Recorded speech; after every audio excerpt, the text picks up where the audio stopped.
Whirlpool company का max drive model ये 6.5 KG semi automatic washing machine आप देख रहे हैं, जो कि वॉश टाइमर ऑन होने के बाद भी, बिजली सप्लाई देने के बाद भी ये चलने का नाम नहीं ले रहा है। यहाँ आपको दिखाते हैं, यहाँ देखिए ये चल तो रहा है लेकिन कपड़े धुलने का नाम नहीं ले रहा है। पल्सेटर जरा सा केवल हिल रहा है। तो इसके समाधान के लिए हम पीछे आते हैं और पीछे लगे हुए इस कवर के सारे पेचों को खोलकर कवर को पहले हम खोलेंगे और देखेंगे बेल्ट की पोजीशन। तो कवर हट चुका है, आप सामने देख रहे हैं। यहाँ देखिए बेल्ट तो लगा पड़ा है, बेल्ट चेक करने पर भी टाइट मिला और फिर से वापस चेक करने पर मोटर अच्छी तरीके से चल रहा है। ध्यान से देखने में पता चला कि इसका गियर कट चुका है, जिससे पानी टपक रहा है। ये देखिए बेल्ट भी गीली है और गियर भी गीला है। अंदर आपको पानी की छींटे चारों तरफ दीवार पे लगेंगे, दिखिए। तो अब हम गियर बदलने के लिए क्या करेंगे कि पल्सेटर को हम खोलेंगे। तो पल्सेटर को खोलने के लिए देखिए स्क्रू ड्राइवर से पल्सेटर के नट को हम खोल रहे हैं।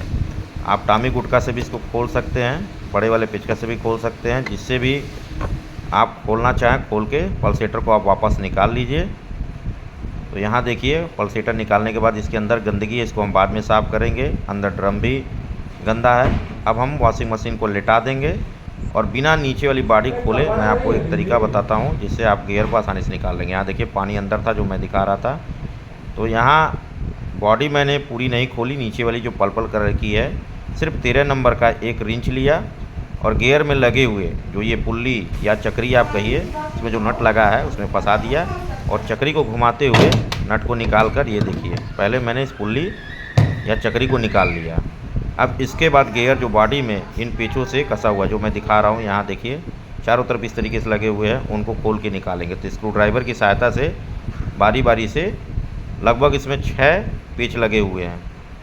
तो खोलने के बाद इसको जब मैं खींच रहा हूँ तो ये निकल नहीं रहा है। तो उसके लिए आपको क्या करना पड़ेगा, वॉशिंग मशीन को सीधा करके गियर का जो ये लगा हुआ था है ऊपरी सिरा, उस पर आप हथौड़ी या किसी चीज़ से जब तेज़ी से मारेंगे तो वो अंदर चला जाएगा। देखिए ये अंदर चला गया।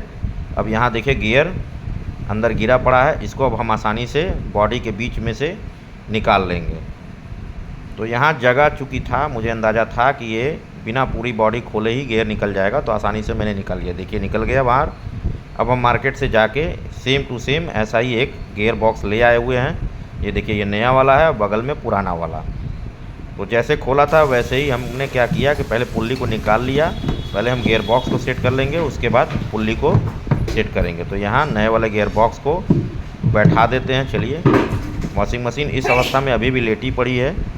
तो पहले इसके सारे पेच वाले होल को अच्छी तरीके से हम बैठा लेंगे। देखिए ये बैठ चुकी है गियर बॉक्स हमारी, और उसके बाद हमने पेच को पहले हाथ से कस दिया। अब हम स्क्रू ड्राइवर की सहायता से बारी बारी अच्छी तरीके से पूरे पेचों को हम टाइट कर देंगे। देखिए थोड़ा सा स्क्रू ड्राइवर यहाँ दिक्कत कर रहा है, थोड़ा टेढ़ा करना पड़ रहा है।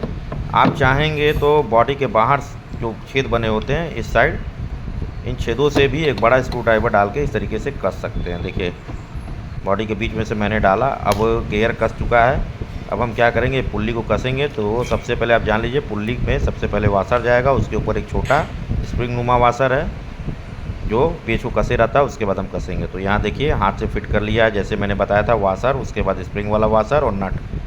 अब फिर वापस जैसे 13 नंबर हमने रिंच लगाया था, तो खोलते वक्त हमने क्या किया था, जिस दिशा में घुमाए तो उस दिशा में ना घुमा के हम अपनी तरफ ऐसे, देखिए मोटर पे ये रिंच मेरा टिका हुआ है और आसानी से अब ऐसे इस तरीके से पुल्ली या चक्री को आप घुमाते जाएंगे तो ये टाइट हो जाएगा। टाइट होने के बाद यहाँ देखिए वॉशिंग मशीन को मैंने सीधा खड़ा कर दिया है और बीच में जो दरार जैसे दिखती है, हालांकि पानी चूता नहीं है, लेकिन फिर भी मैंने अपने मर्ज़ी से चारों तरफ से इसमें सुलेसन डाल दिया है ताकि थोड़ा बहुत भी अगर कोई दरार रह गई हो तो वो भर जाए। थोड़ा देर मैंने छोड़ दिया। छोड़ने के बाद अंदर जितनी गंदगी थी ड्रम में उसको अच्छी तरीके से साफ़ कर दिया। आप देख ही रहे हैं सामने ये साफ़ हो चुका है। और ये देखिए हमारा पल्सेटर भी जहाँ तक मुझसे संभव हुआ मैंने इसको साफ़ कर दिया। पल्सेटर को हम सीधा करके वापस हम लगाएंगे।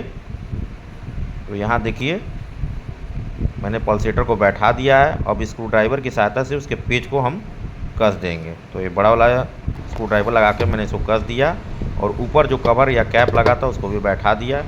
अब चलिए वॉशिंग मशीन को हम थोड़ा हाथ से घुमा कर देख लेते हैं। तो ये अच्छी तरीके से बैठ चुका है। अब हम प्लग वापस लगा दिए हैं, लाइट हमने ऑन कर दी है और टाइमर को जब हम ऑन करेंगे तो आप अब देखेंगे अच्छी तरीके से गियर बॉक्स और पल्सेटर दोनों काम करेंगे।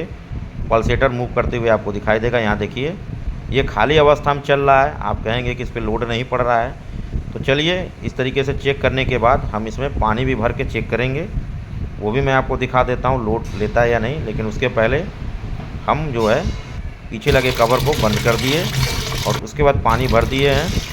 पानी देखिए लेवल ऊपर होते जा रहा है। अब वो पानी स्थिर हो चुका है। एक बार फिर से वॉश टाइमर को जब हम चलाएंगे तो यहाँ आप देखेंगे कि अच्छी तरीके से दोनों तरफ जो है लोड लेने के बाद भी पूरा पानी भरा हुआ वॉशिंग मशीन में हमारा वॉशिंग मशीन काम कर रहा है। तो वीडियो अच्छी लगे तो लाइक, कमेंट और चैनल को सब्सक्राइब करना ना भूलें। अगर आपके कोई सुझाव हैं तो कमेंट सेक्शन में आप लिख सकते हैं। धन्यवाद।